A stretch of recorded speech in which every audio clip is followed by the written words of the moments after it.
as well as escape from some of the engage that SKT does have. It allows Vi, a champion that can, wants to get into that backline and engage, just a little bit more potential to close the game. Akali, Vi, Corki, Sivir, and Tom Kench, they're looking to go late, which is a little bit interesting. They're looking to come online at 3-4 items. They're going to try to have priority in mid lane as bot is going to be an island, and Vi's going to have her work cut out for her. Yeah, it's going to be huge. I'm really excited to see how that Vi is going to work here as we hop onto the Rift for game number 1 of SKT versus Kingzone to start off this best of 5.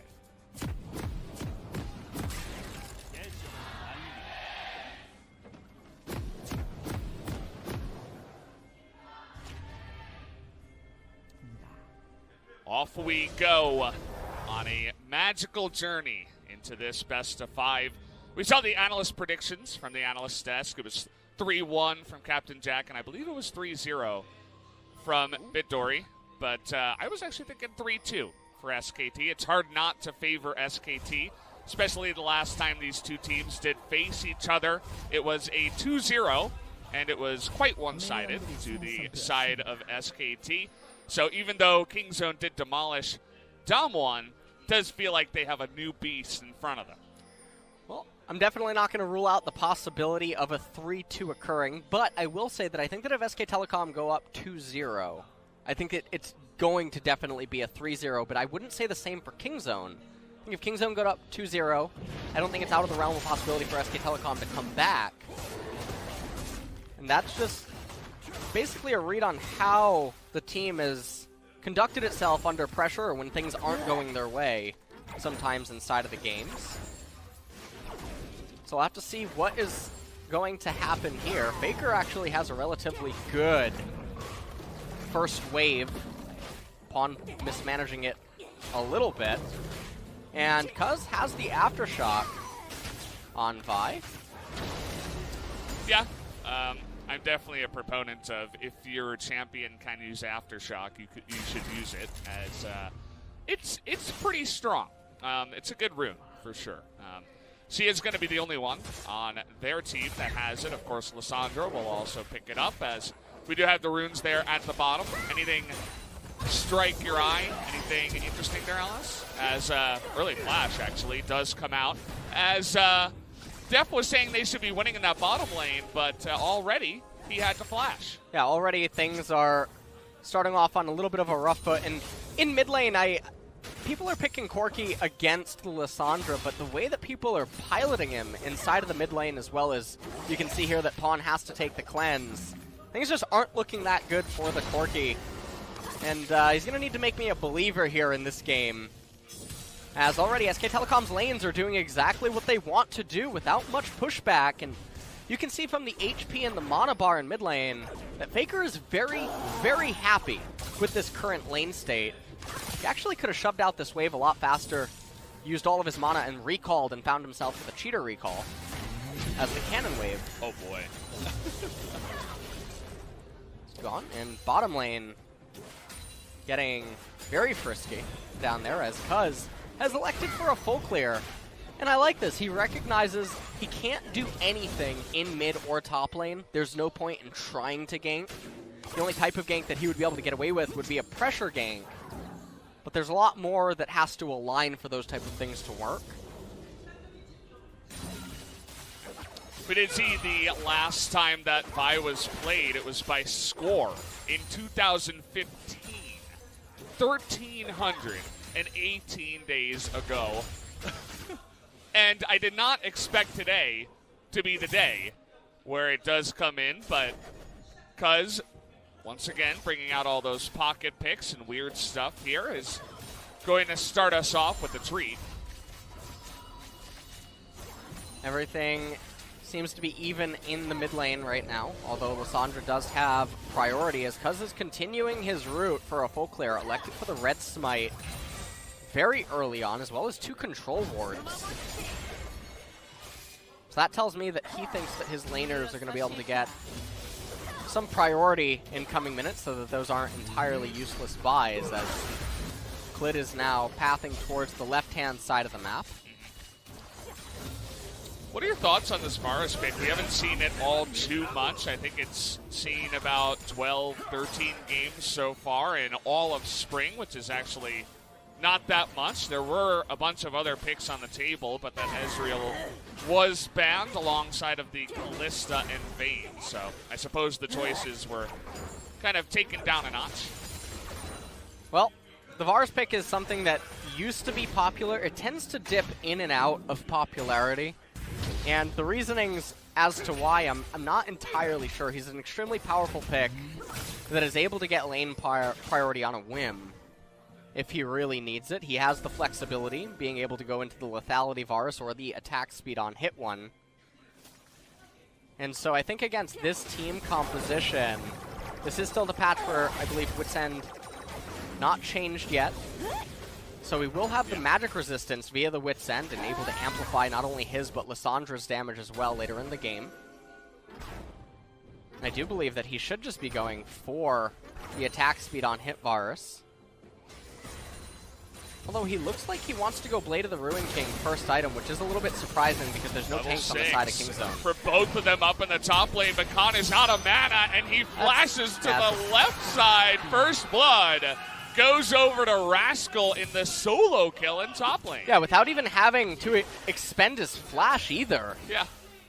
Khan is now really far behind in the top lane after having secured himself a beautiful lane state with Cuz in such close proximity. This is going to be teleport for teleport, and Khan's going to have to fade a gank now. This is an absolutely terrible spot for the SKT top laner. You can see he gets hit by the mini stun, and after that, just didn't have the mana. Walks down into the river, and then can't flash to safety to even get a flash either out of Rascal. So just felt like a little bit of a misread and a misplay, and Rascal just jumped right on him. Said, okay. And something about a tri-brush, but seems like the team is in high spirits, and they should be after taking on Tomlon and now getting first blood against SKT. And so Cuz didn't actually elect to gank top lane right away, and so Rascal coming off the teleport, he has the Seeker's Arm Guard and Amp Tome as well. Clid gonna go for a lane gank here against this Akali, as it looks like they want to guarantee that Khan is going to be able to get plates on this Jace. No one else really able to secure themselves any plates across the map, and so this plate is going to offset some of the disadvantage that was incurred by giving up that first blood here in top lane. We also did have Rascal starting Cloth 5. He had used all of his potions by the time he hit level 6. And I suppose that is one way to get through that Jace lane and hit level 6 and open up a chance really to get on top of him, as now Cuz is hiding in the pit here. He is level 6 and waiting for that scuttle, but... Oh, man. Oh, boy. Oh, he's gonna... Oh, he misses him, and now it's going to be 1v2 as he's in a bunch of trouble. Going to get knocked straight into the Jarvan. Nice knock up there by Cuz. Is going to flash, but the red buff is going to take him down. See you later. As it looks like it wasn't actually the red buff. Maybe the smite comes in, but either way, down in the bottom lane, more aggression coming out of Teddy and Mana. Nearly able to take Tucson out. Yeah, and the thing about this aggression is it comes at such a good time, as 5 spellcasters now will be on the side of SKT. And so they have the option to permanently freeze it, but they don't seem like they want to take that. Looks like they just want to crash it. And so now, because Deft is sticking around, he should be able to get the wave. Faker alone is not going to be able to threaten a dive, and so feels like a little bit of a blunder by SK Telecom. Deft didn't have teleport available.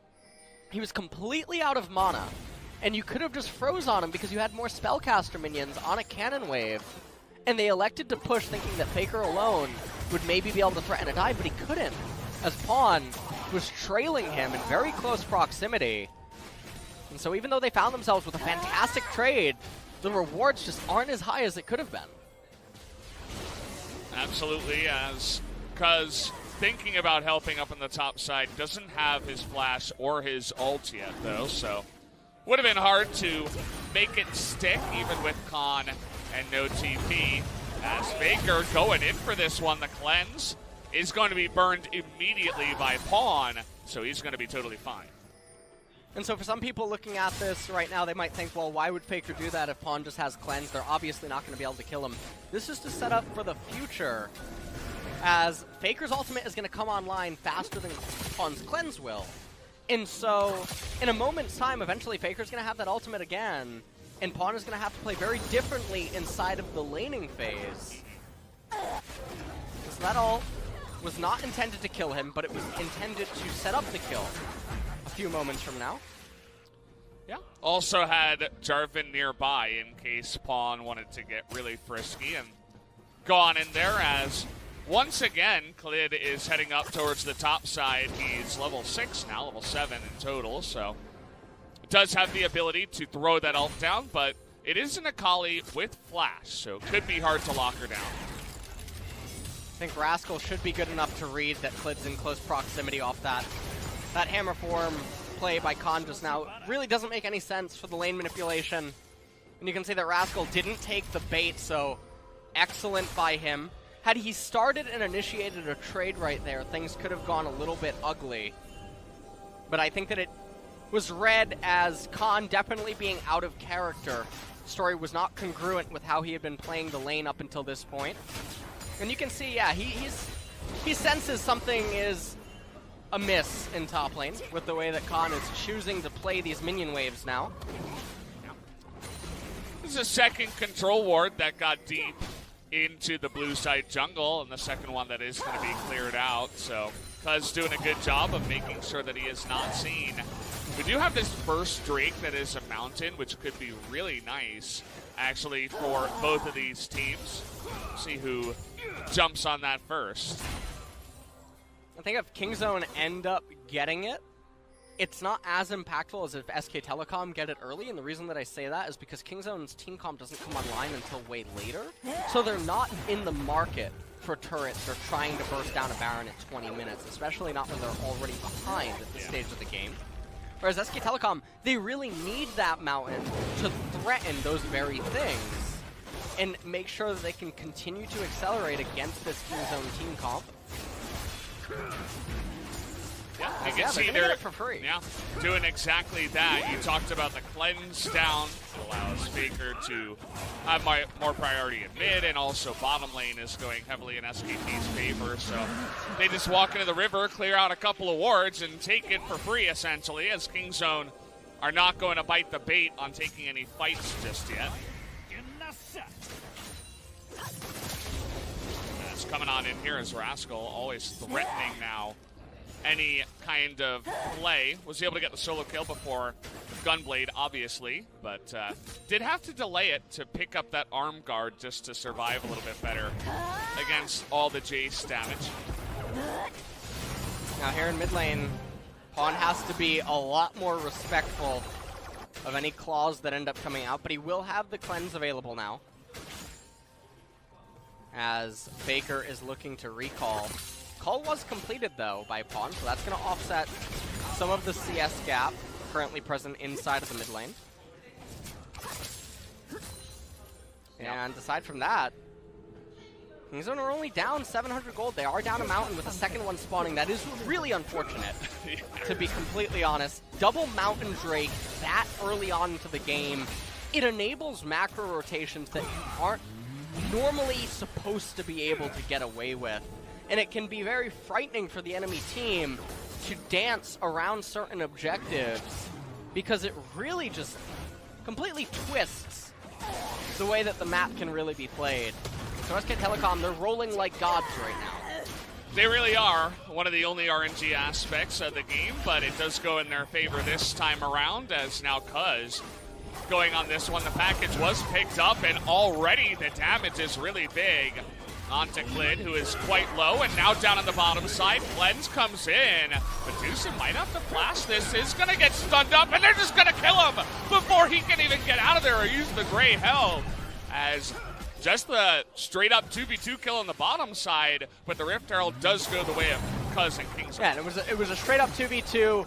Kingzone, they end up getting the Rift Herald, but one of the sad things about it is that the turret plates have already gone down. So Shelly, unfortunately, is just going to be able to get some dents onto one of the turrets. The unfortunate thing as well for Kingzone is that all of the turrets are extremely healthy because Kingzone has never been able to push them. Oh, this is going to be potentially a play, but Tushen able to use the Abyssal Voyage to get back in close proximity to the lane, ends up dissuading Faker and friends. Yeah. No wards were there, actually, from what you could see in the Tri-Brush, so they could have considered it. Now everything's going to be cleared out down in that bottom side. Wards put down, so it might be harder to make that happen. But just take a look at the poke damage that is just getting done essentially for free down in that bottom lane. The Varus pick really doing work for SKT in Game 1. I mean, Teddy, DCS is okay. 175 here at 15 minutes. I mean, it's all right. It's okay. It's not as good as Faker's. Yeah, I'm not as impressed because we can see there that Faker, a little bit of a lead. Yeah. Well, that got taken away. As yeah, more pressure being put onto this bottom lane, and this is not what you want to have happening for your Sivir and Tahm Kench, as it looks like first turret is going to go the way of SK Telecom. Quite easily as well. They just bring the jungler down. It looks like Cuz now trying to make a play up here on the top side as Rascal's going in. Constant. He lands that shuriken. Yeah, just and all that Cuz R. has to do is wait for it. You also got a Corki. There's the R. He's got a stopwatch, but not sure if that was really worth it, as he's going to die anyway. Down he does go, and another turret goes the way of Kingzone. So with that, they are able to close a little bit of the gap. Now only 1,000 gold behind.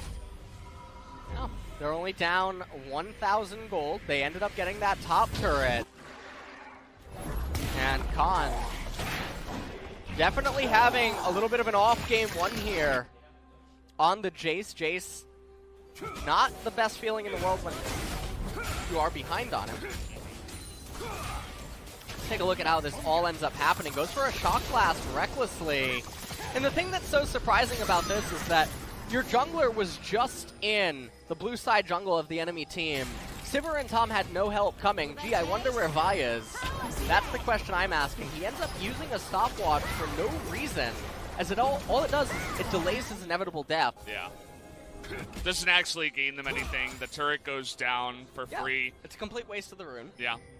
Just sells it immediately. It's like he never even took the rune in the first place. So, and now we're having some trouble down here on the bottom side as Gunblade is completed, and he's down 3 levels on Rascal, who's the, well, not the highest level in the game, actually. That goes to Faker, who's level 13. So, catching up, and it looks like Kingzone now, they're not going to let the second mountain go astray.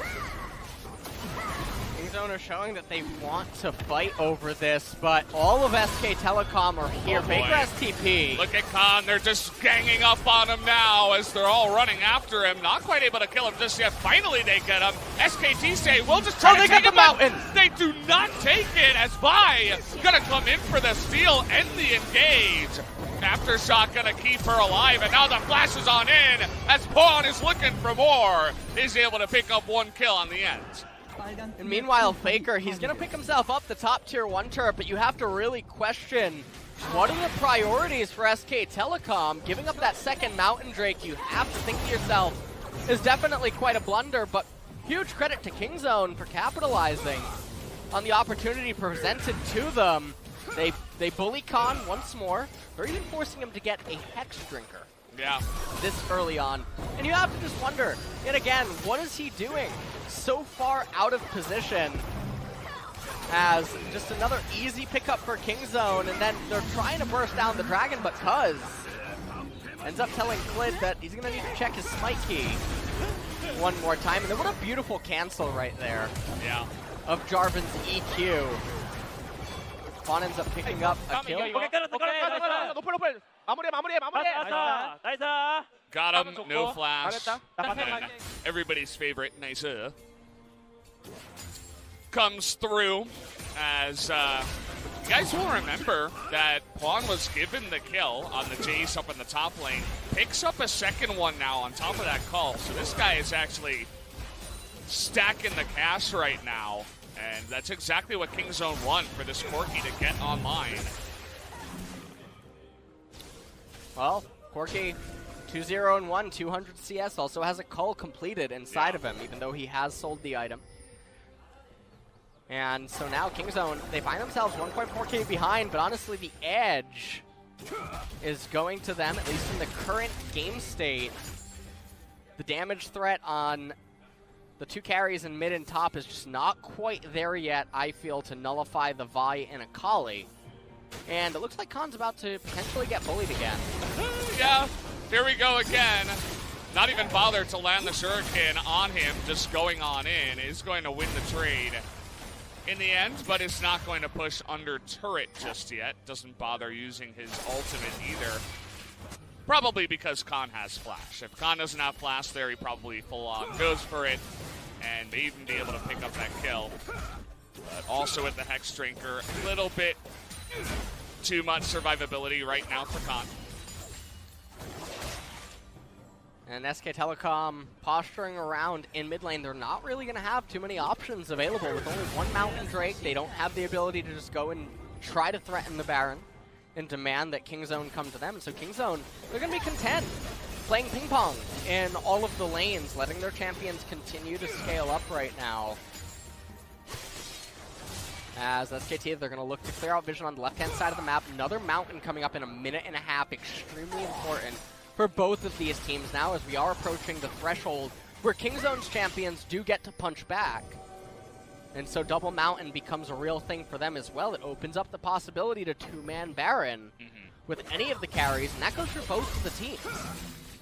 It really does. I mean, I'm glad you mentioned that because Varus has two items, Spike and T's, pretty damn strong.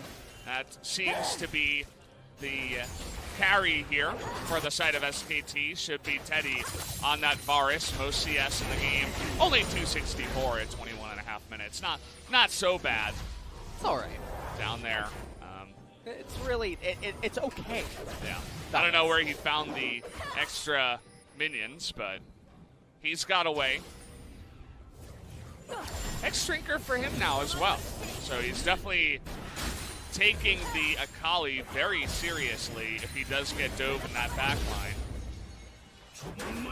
Ada teleports into the mid lane and ends up placing down one warp. We're getting the ping pong. This is the lull state I like to talk about. Both these teams just lulling around, as really the onus is on SKT to get something done. Now they will have another very big Drake coming through that mountain. Is going to be the next one as Teddy just casually 1v2ing, had Mata nearby. I think, yeah, Pawn and Cuz are definitely out of position right now.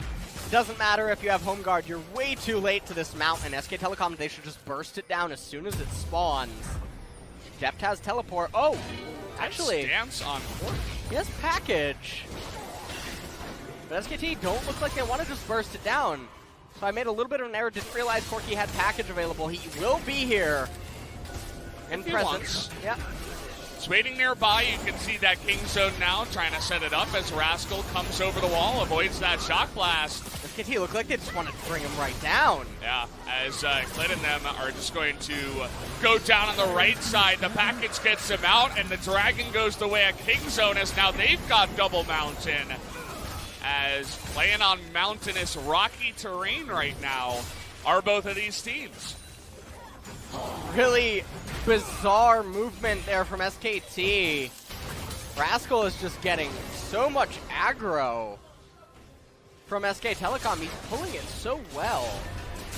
And so SK Telecom continue to falter as the game draws on. Ocean Drake going to be the next one coming up.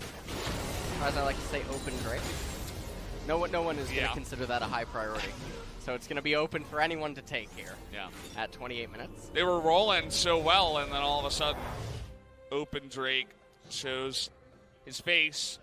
What are your thoughts on the Death's Dance here for Corki? Definitely not an item you see very often. Generally, it's the rapid fire cannon into an Infinity Edge. So mixing it up here is Pawn, and again, it is Pawn. So, you know, we've come to expect that out of this player, but what do you think? Well, I'm thinking the Death's Dance, well, it was changed many patches ago, so it's all damage now heals you, even though Corki does majority magic. And so it's not just about the physical damage he can do. so he's able to heal up. I suppose that there's some hope on the side of SKT that he can try to heal. Trying to ultimate now on top of Faker. He's got 4 people. Wait, he does have the stopwatch available. Now TP's coming in. Faker trying to lock him down, but take a look at Cuz in the backline. Nice knockup, though, onto that Akali.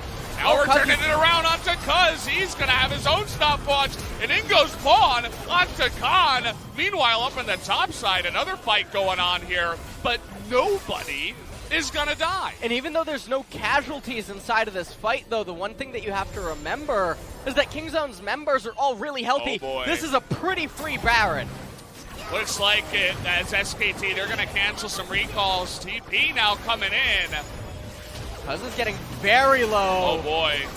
Just a couple of spells will do it. Baker's going in. Baker got caught. He's going to assassinate him, and the swipe goes the way of Tom Kent as Kingzone take out the Baron. But can any of them live on the backside? Pawn is a god. He's able to take a kill. But just go down to the German. Kingzone turned it around. Red buff helping SK out. Telecom. Turn it around on ace. Kingzone.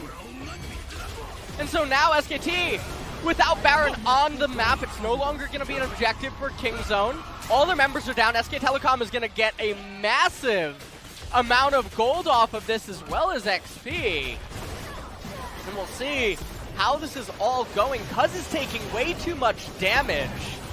And so the tanking on the side of Kingzone, not quite the best. Faker comes in, has the aftershock, and comes down to a smite fight.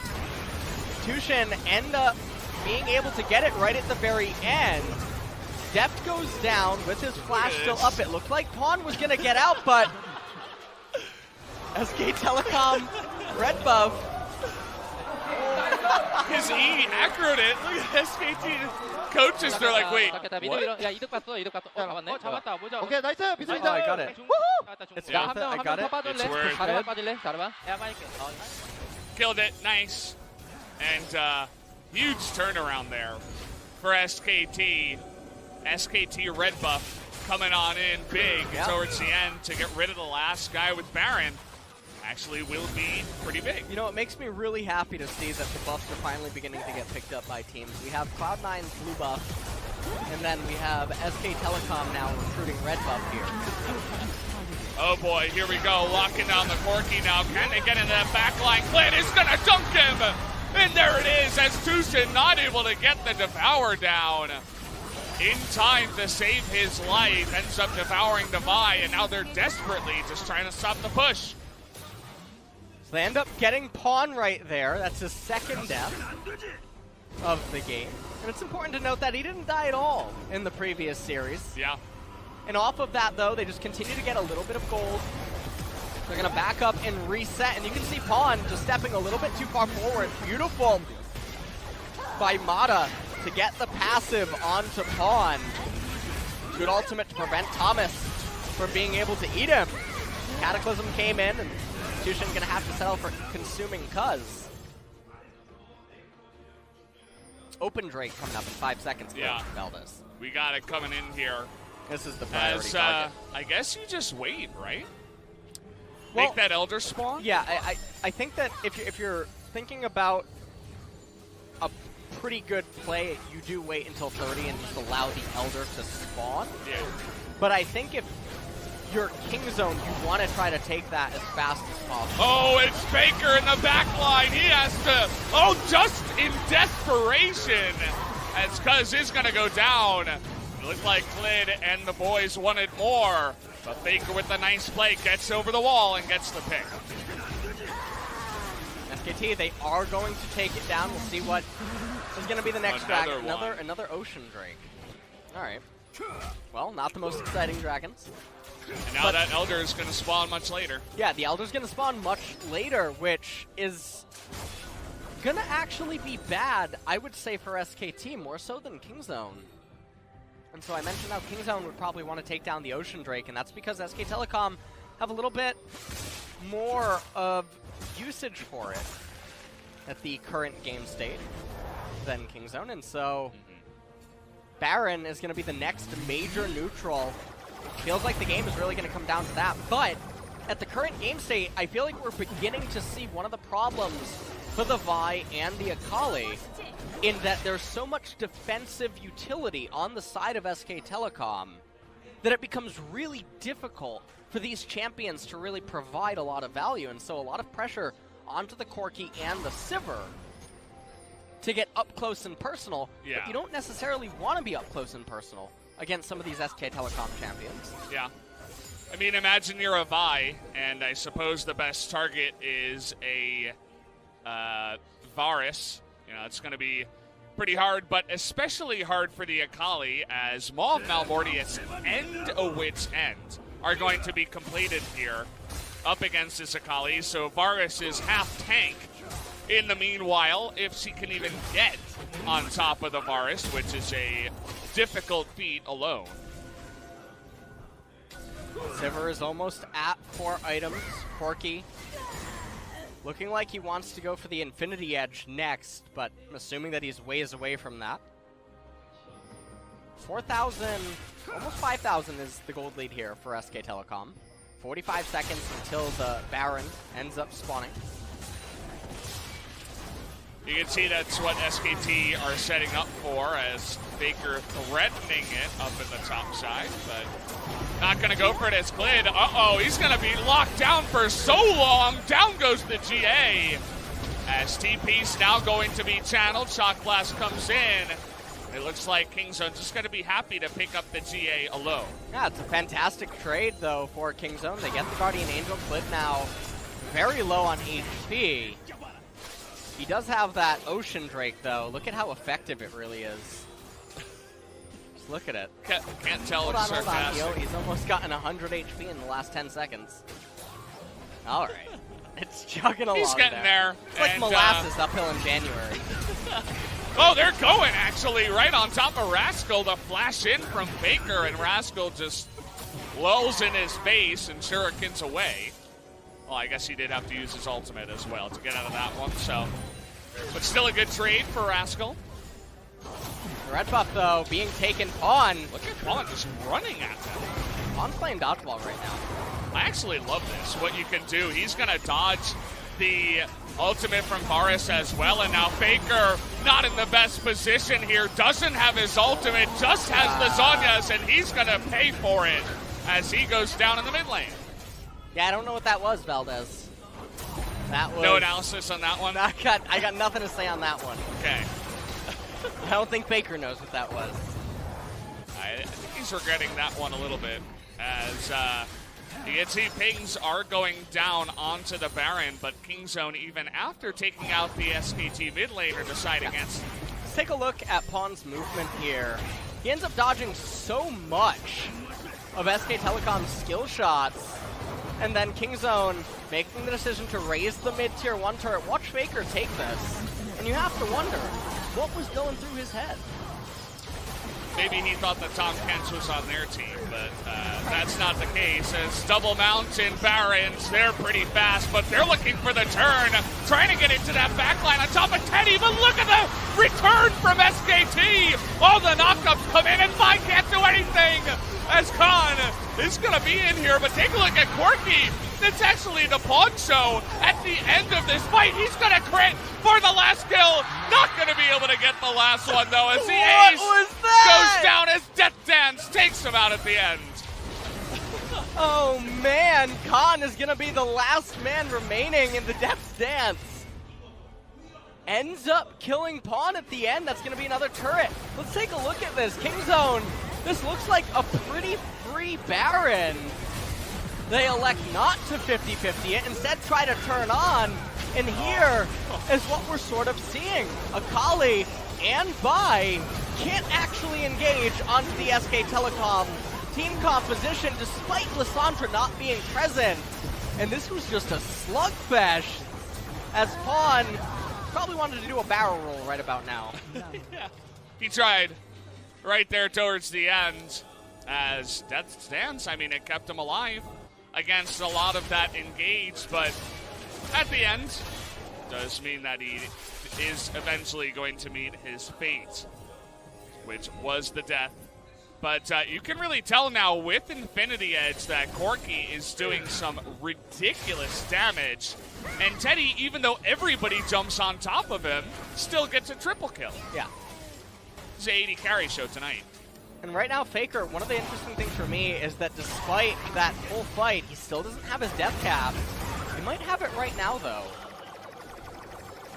I'll have to see. That's a very big item completion. And so now if you're Kingzone, you're probably saying to yourself, let's just fight before Lissandra gets death cap. Ooh, looking at Khan here. Looks like he's got Edge of Night. He's going to be jumping on top of ID. Devour does have to come Teddy. in as okay.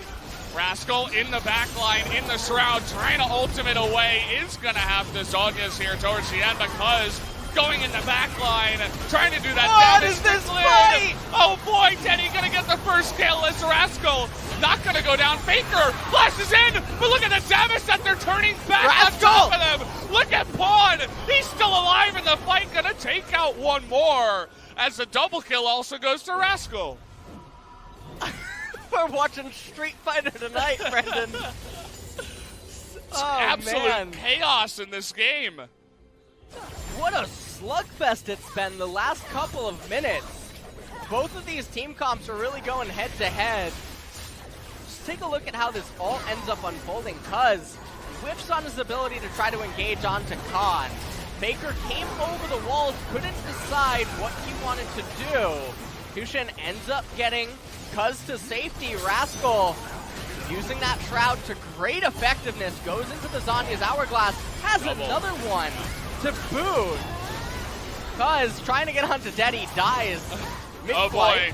Okay, here we go again. The fighting never ends in this game. It's only game one, but it's gonna go the way of Morris! What in the world as Teddy with the arrow steals it from downtown? Teddy might have just saved the entire game for SKT because a poke comp doesn't have much leg to stand on against Baron sieges.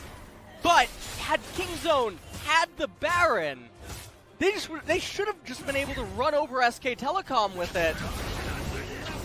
And so now you have to feel so bad if you're a Kingzone fan. These are the worst ways to potentially lose the game. Imagine getting this close against SKT. The game isn't over, but we'll have to wait and see how it goes as the replay comes in. You see, there are no junglers here. You can see the exact moment the Kingzone team's heart breaks. Right there, 646. There is a jungler there at the end, actually, but can't get the smite down. A little bit too slow. Still looking for that smite button as Cuz. Depth's gum chewing intensifies. And the player oh my god. He really has that alpaca vibe going for him. As he's trying hard to do that late game carrying as well. You talked about that ticking time bomb on the side of Kingzone. It's 38 minutes into the game now, so really have to pay attention. That's a deep teleport. Okay, ult's coming on in here from Cuz, trying to make it happen, but the Devourer does come in. As Pawn, they're trying to get him, but the damage is huge from him. Can Faker take him out? No! He's not able to, but the Death Dance will. In the end, as Pawn, actually Rascal, is going to get a kill on the left side here. But take a look at Teddy. He's going in, and now he's got a front line. Two of them are going to go down as SKT are pushing in the base. And the package is available for Pawn once he respawns, but that turret was not long for this world. It's going to be Defting Cuz trying to hold this off, but I just don't think you can do it. The Baron minions are going to be too much. It's 30 seconds until Pawn is going to respawn alongside Tucson, but they're going to have to do it. They have to engage. Click goes in alone. He's going to try to flash away, but he's not going to be able to go down. Clit actually lives barely on the last one, but the Nexus is now open. They're just going to engage straight on top of Deft here. Who's not going to be able to stop it? This is going to be the game, and what a game it was. GG as SKT take the first one. I like the fist bump there by the end of Teddy and Mata. Teddy single-handedly saved this game for SK Telecom. It's so many points. Baron's going to come back to haunt them in their nightmares tonight, and perhaps for a long time if they can't end up winning this series. And to lose like that, to not get that smite down when it was at 600 health, that's what you don't want to happen. Yeah, it's an awful feeling.